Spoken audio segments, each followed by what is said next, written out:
મોટામાં મોટા કઠિનમાં કઠિન કામો કરવા સહેલા છે.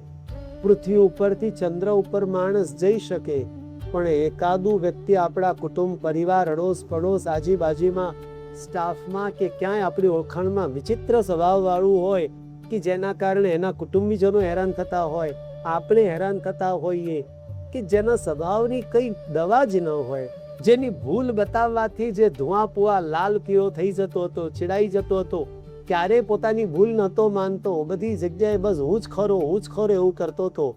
આવો વ્યક્તિ પણ એનો અહંકાર પૂરેપૂરો દબાઈ જાય. વિચાર કરો, માણસની સૌથી કઠિન વસ્તુ વૃત્તિઓ સુધરવી છે.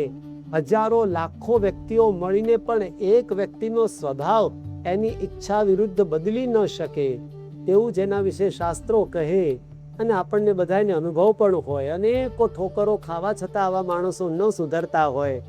પણ વિષ્ણુ સહસ્ત્રનામમાં એક ક્ષમતા છે, આવા વ્યક્તિને વિષ્ણુ સહસ્ત્રનામનો નશો કરવાની આદત થઈ જાય, એના બધા નશા છૂટી જાય.